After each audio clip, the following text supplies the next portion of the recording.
प्राणाधार सुंदर साथ जी।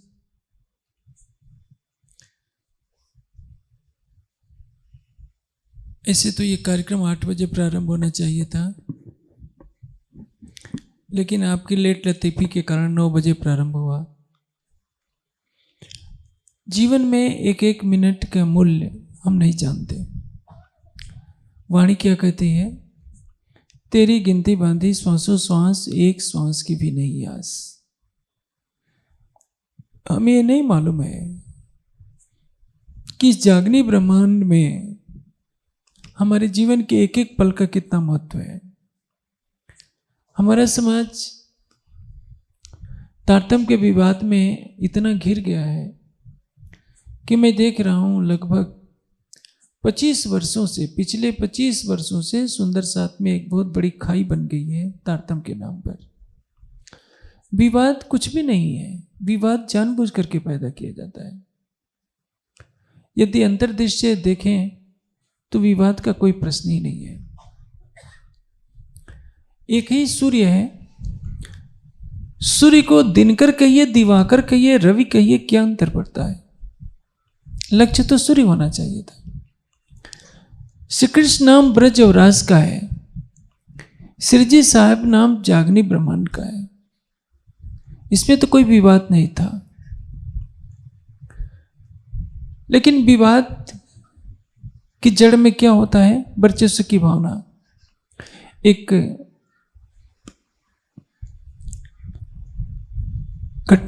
कहानी है कि एक भेड़िया भेड़ के बच्चे को धमकाने लगा कि तुमने मुझे पिछले साल क्यों गाली दी थी।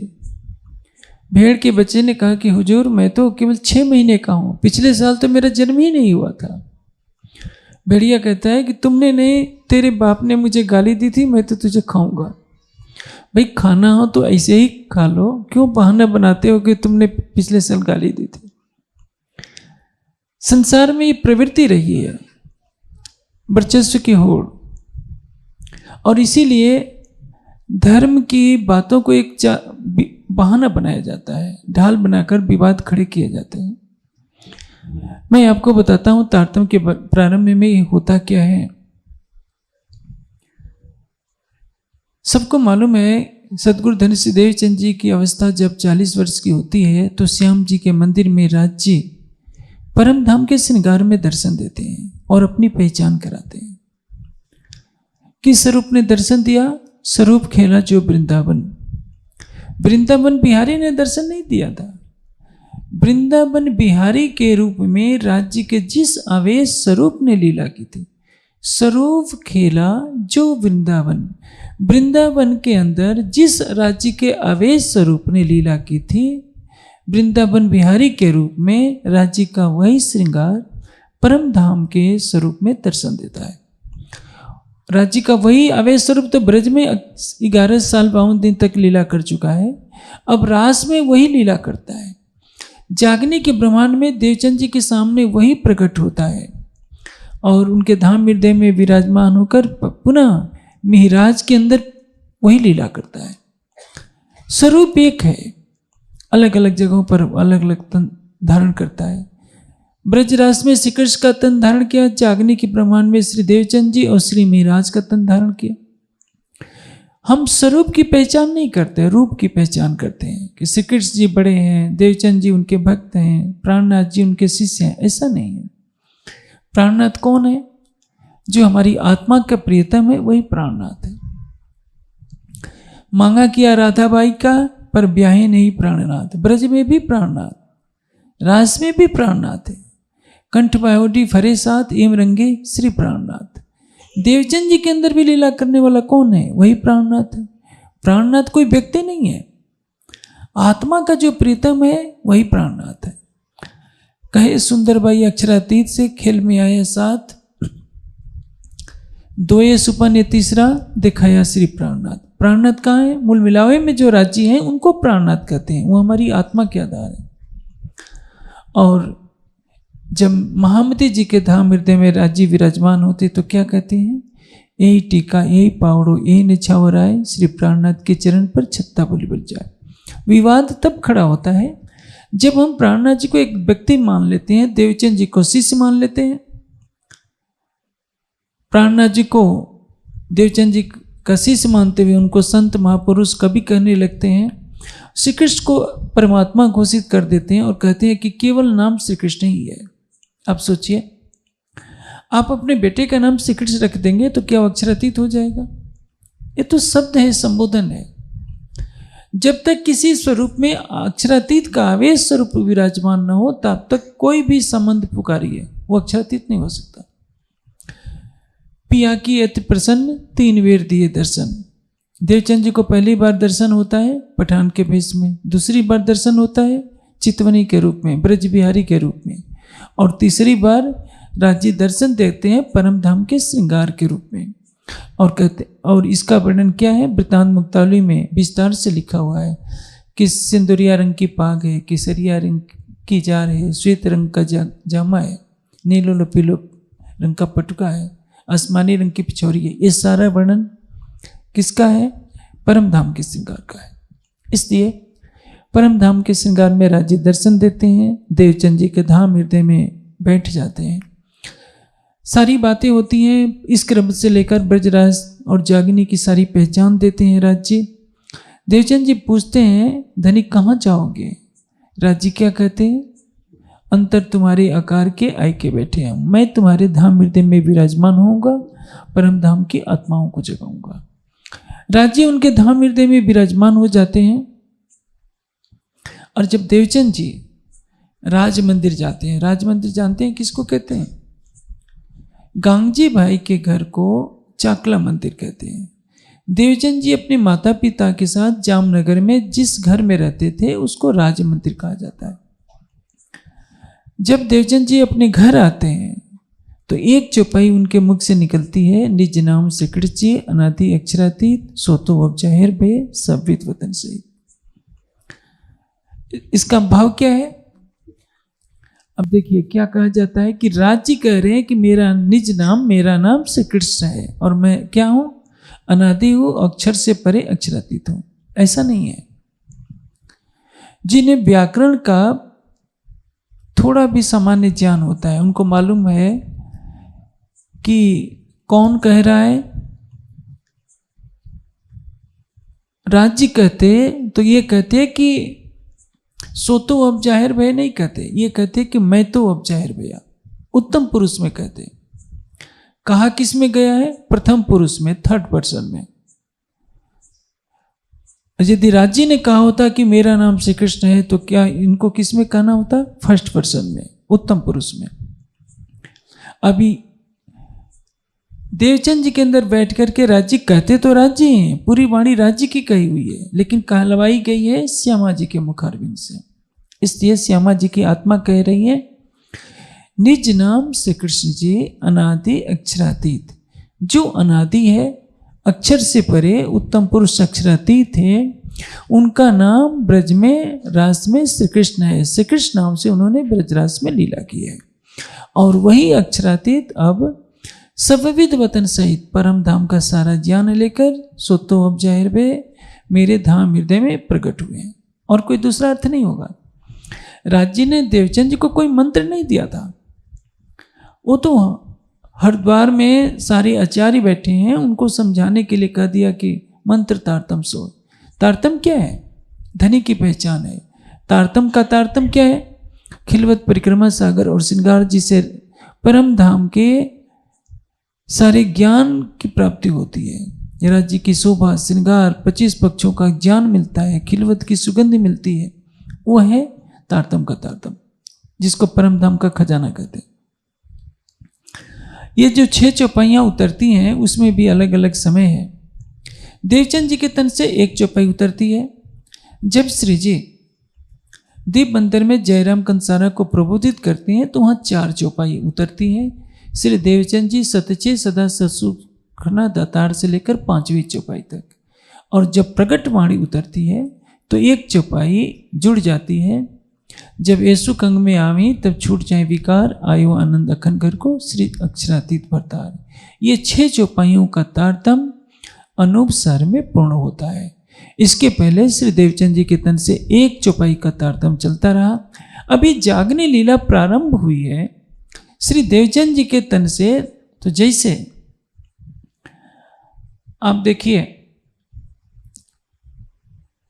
जो लीला अभी प्राणनाथ जी के स्वरूप से, देवचंद जी के स्वरूप से प्रारंभ ही नहीं हुई, तो प्रारंभ हुई है, अभी पूर्ण नहीं हुई है। तो जो पहले ब्रजराज में लीला हो चुकी है और ब्रजराज में जो नाम चलता रहा उसी का नाम ही तो लिया जाएगा कि अक्षरातीत ब्रजराज में आए थे तो श्री कृष्ण नाम से लीला किए, इसलिए उस नाम से तारतम्य उतरता है।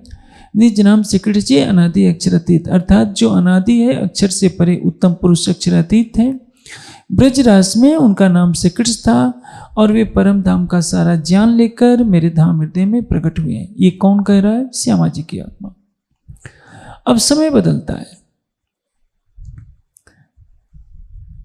श्री देवचंद जी का तन छोड़कर के राजी युगल स्वरूप महामती जी के धाम हृदय में विराजमान हो जाते हैं। हफ्से में वाणी का अवतरण प्रारंभ होता है, जागनी लीला प्रारंभ होती है।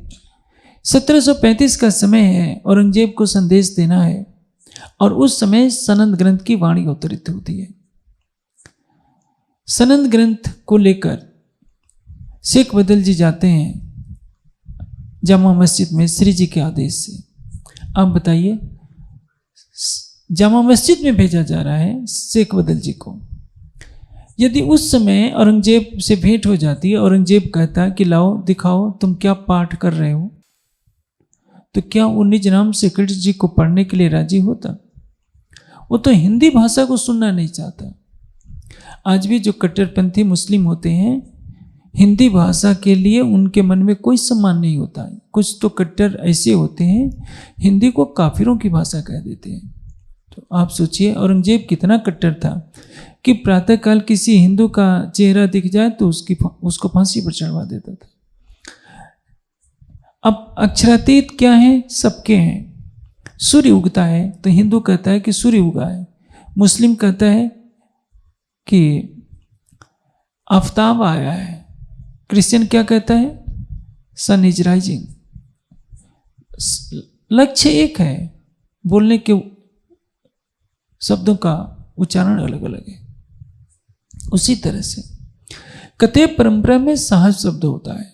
साहब अंग्रेजी में भी चलता है और अरबी में भी, दोनों में एक ही शब्द चलता है। हिंदी में सृजी शब्द है। तारतम वाणी में सृजी शब्द 3 बार आया है, प्रकाश गुजराती में, खटुती में और किरंतन में। बीतक में तो कई जगह आया है। प्रकाश गुजराती में इंद्रावती जी की आत्मा क्या कह रही है? लई तारतम अजवानुसार वली श्रीजी अव्या अवार जाने रेखे कहना उत्कंठा रहे साथ ऊपर धनी एटलो नो से। लई तारतम अजवानुसार, तारतम ज्ञान का उजाला लेकर, वली श्रीजी अव्या अवार, पुनः श्रीजी आ गए। श्रीजी कौन?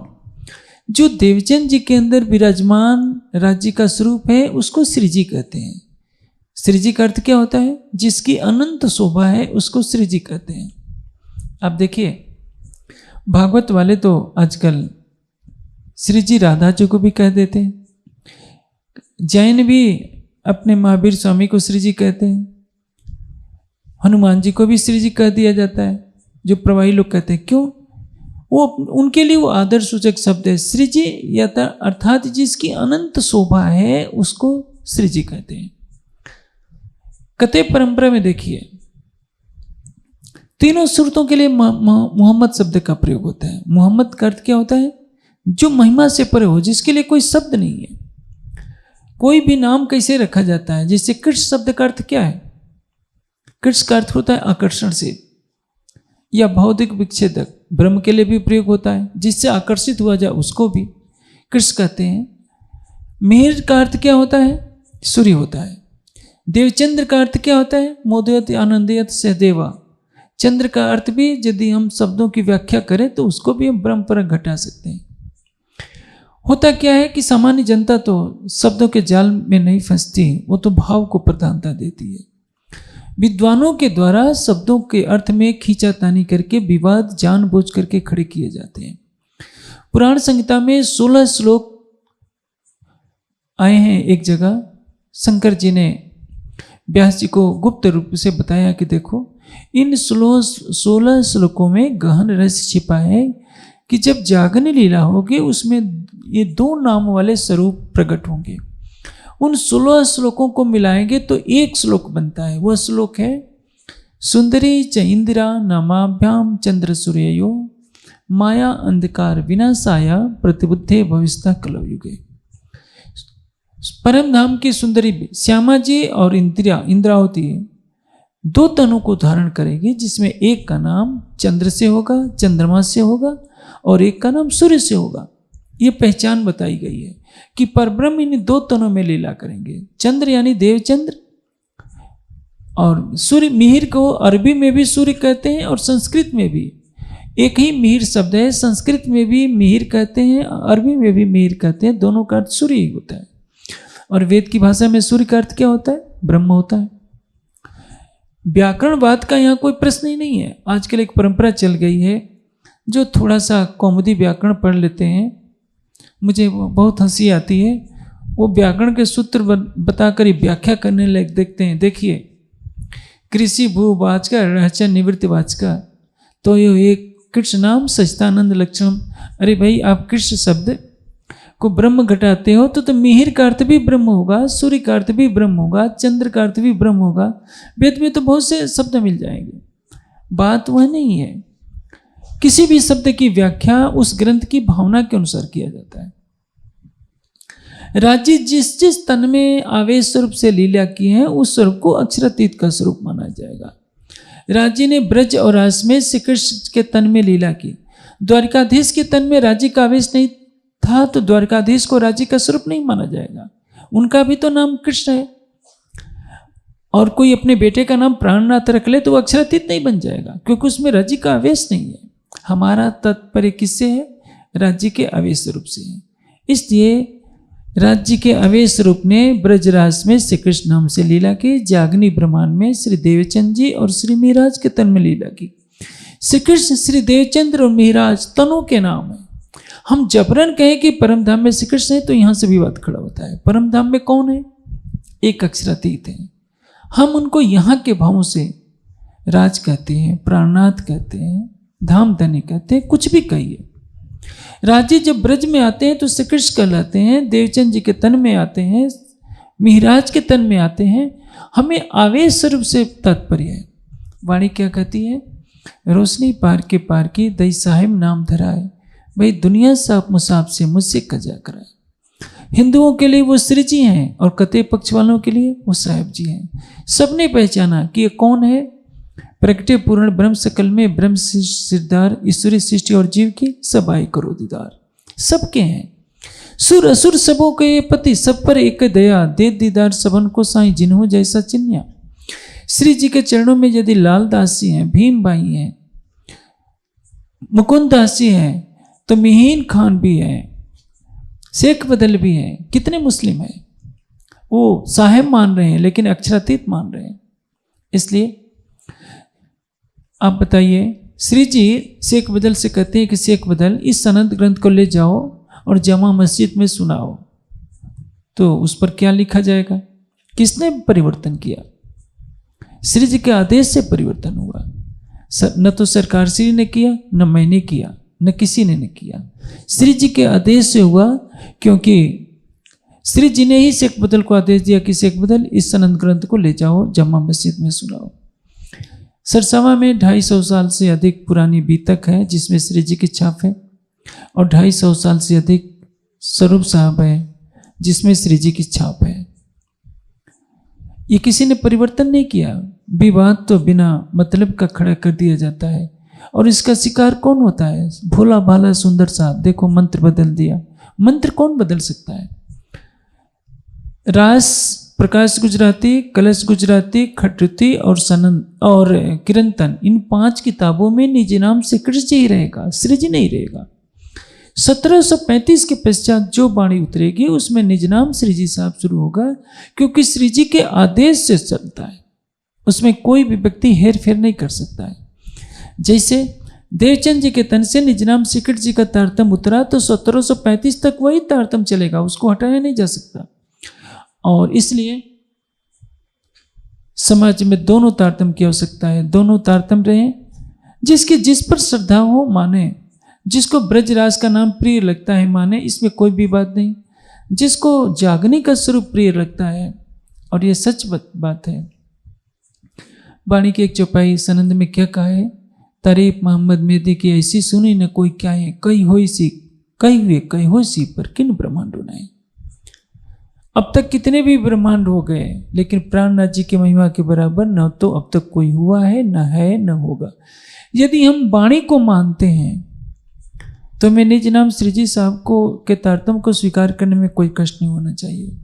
लेकिन परंपरा की दुहाई दी जाती है कि देखो इन्होंने तारतम्य बदल दिया, ये कर दिया, तारतम्य को बोल करके सुना देंगे तो मंत्र की शक्ति चली जाती है। अरे भाई, अखंड का ज्ञान उतरा है, अखंड के ज्ञान को अब कह देंगे तो उसकी शक्ति घट जाएगी, तो क्षर ब्रह्मांड का मंत्र हो गया।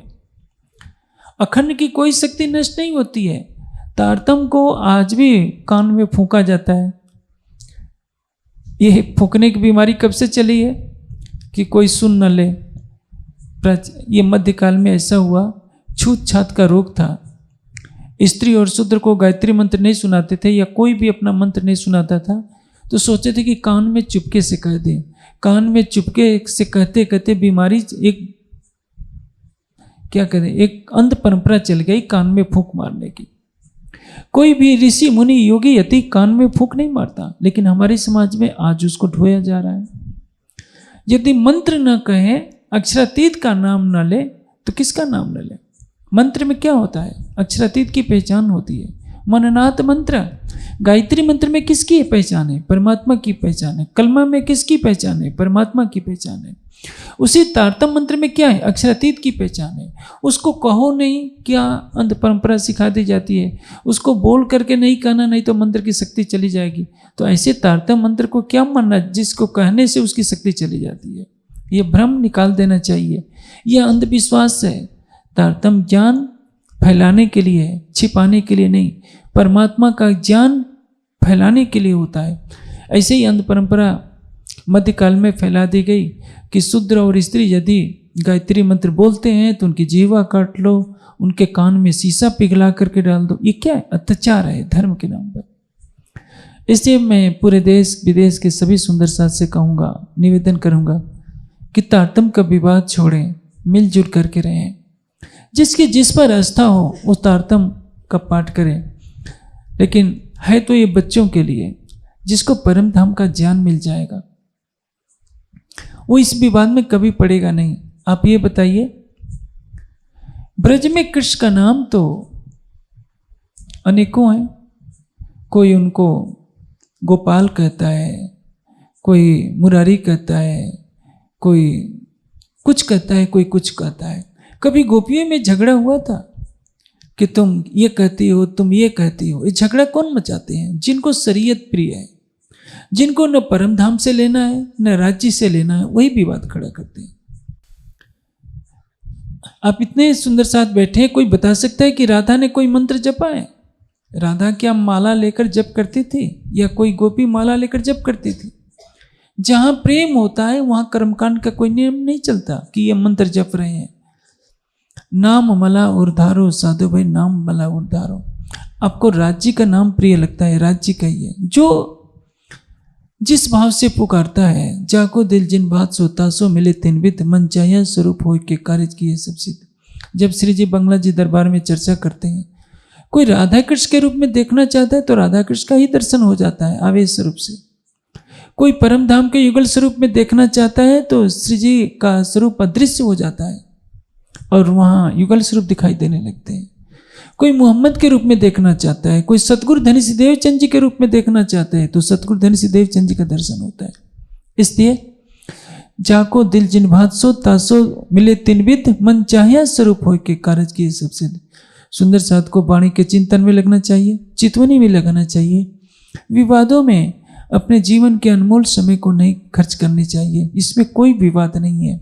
आप देखेंगे कि एक ही संप्रदाय में कितने मंत्र होते हैं। रामानुज वालों के ओम नमो भगवते वासुदेवाय, ओम नमो नारायणाय, श्री रामानुजय नमः, कितने मंत्र हैं। राम गायत्री है, हनुमान गायत्री है, सीता गायत्री है, लक्ष्मण गायत्री, कितने मंत्र हैं। राम रामायण केवल वैष्णव में न जाने कितने मंत्र हैं। कोई विवाद नहीं होता। एक हमारा समाज है, कोई आवश्यकता नहीं झगड़े की, लेकिन झगड़े की आग में पूरा समाज 25 सालों से जल रहा है। थोड़ी शांति होती है, फिर कोई ना कोई मुद्दा खड़ा कर दिया जाता है। ये तो श्री जीव वाले हैं, श्री जी वाले समझते हैं कि ये कृष्ण जी वाले हैं। अरे भाई, सबका परम धाम एक है, वाणी एक है, राज्य सबके एक है। इसलिए आप अपने को संप्रदाय से परे मानिए, आप परम धाम के हैं। सबको प्रेम की दृष्टि से देखिए, और इसी प्रेम में ही हमारी आत्मा की जागृति है। मैं ऐसा करूँगा कि देश विदेश का सभी सुंदर साथ विवादों से परे होकर परम तत्व का चिंतन करेगा, मूल मिलावे का चिंतन करेगा। मूल मिलावे में कोई मंत्र नहीं चाहता, ये वाणी का विषय है। ये जप पाठ ये सब बच्चों के लिए है। आपको खिलवत परिक्रमा सागर श्रृंगार मिला है, आप इसका चिंतन कीजिए, परम धाम का ध्यान कीजिए। माला लेकर कब तक जपते रहेंगे, कब तक नर्सरी की क्लास में पढ़ते रहेंगे कि 5 बार तारतम महामंत्र पढ़ लिया। ये पुराने युग की बात हो गई, जब ज्ञान का प्रकाश नहीं था। आज के युग में इन पुरानी बातों को सिर पर ढोने से कुछ नहीं मिलेगा। आपकी आत्मा की जागृति होगी। ये मूल मिलावा अपना नजर दीजिए, पलक नफीची फेरिए जो इसका उपजत। यदि आप चितवनी नहीं करेंगे तो निज नाम कृष्ण जी कहिए या निज नाम श्री जी साहेब जी कहिए, कुछ भी लाभ नहीं है। ये मात्र कर्मकांड की बात रह जाती है। और इसके लिए हमें ये ध्यान रखना चाहिए कि जागनी ब्रह्मांड में अक्षरातीत जिस स्वरूप से आए हैं,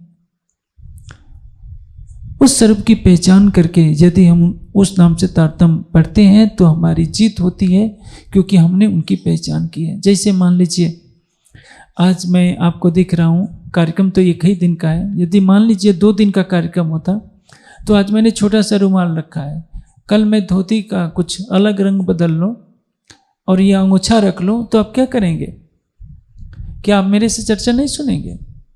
आपको मेरे से मतलब है कि अंगोछे और कपड़े के रंग से बदलना है। आप कहेंगे कि नहीं, हमें तो वो कपड़े वाला चाहिए, मुझे आपसे नहीं सुनना, तो मत सुनिए। आपको यदि प्राणनाथ संत दिखते हैं, कवि और महापुरुष दिखते हैं, राज्य नहीं दिखते हैं, तो ये आपका दुर्भाग्य है। पिया की अति प्रसन्न 3 बेर दिए दर्शन, इन तीनों में ब्रह्मलीला भई ब्रजरास और जागनी कही। ब्रजरास में जब अक्षरातीत श्रीकृष्ण के रूप में लीला कर रहे हैं, तो जागनी के ब्रह्मांड में कौन आएगा? वही तो अक्षरातीत आएंगे जो ब्रजरास में श्रीकृष्ण के तन में आए हैं। वो जब मिहिराज के तन में आए हैं, प्राणनाथ के रूप में आए हैं, तो आपको परेशानी क्यों होती है? आप उनको संत क्यों मानते हैं? आप उनको अक्षरातीत के रूप में क्यों नहीं मानते? ब्रजरास में यदि अक्षरातीत आते हैं तो जागने में भी अक्षरातीत हैं। आप कहिए कि श्रीकृष्ण जी ही केवल अक्षरातीत हैं, प्राणनाथ नहीं, तो ये भ्रम होता है। हमें सबको प्राणनाथ जी के स्वरूप को समझना होगा। प्रगटे पूर्ण ब्रह्म सकल में, ब्रह्म शिष्य सिरदार, ईश्वरी सृष्टि और जीव की सब आए करो दीदार। अब वही पूर्ण ब्रह्म सच्चिदानंद आए हैं अपने अवेश स्वरूप से। इसलिए वाणी क्या कहती है? तुम ही उतारा अर्श से, तुम ही क्यों मिला, तुम ही से दई सुदर्श के जो अर्श में हुआ। मैं 20 मिनट ज़्यादा बोल गया, 1 घंटे तो आप लोग बर्बाद कर दिए हैं। अब मैं अपना वक्तव्य समाप्त करता हूँ। ऐसे शायद ही कभी इतना हुआ होगा कि 20 मिनट में ज़्यादा बोला हूँ। मेरा प्रयास रहता है कि मैं 2 मिनट भी अधिक नहीं बोलूँ। अब ज्योत्सना बहन जी के मुखारबिंद से आप गुजराती में चर्चा सुनेंगे। सबको मेरा प्रणाम।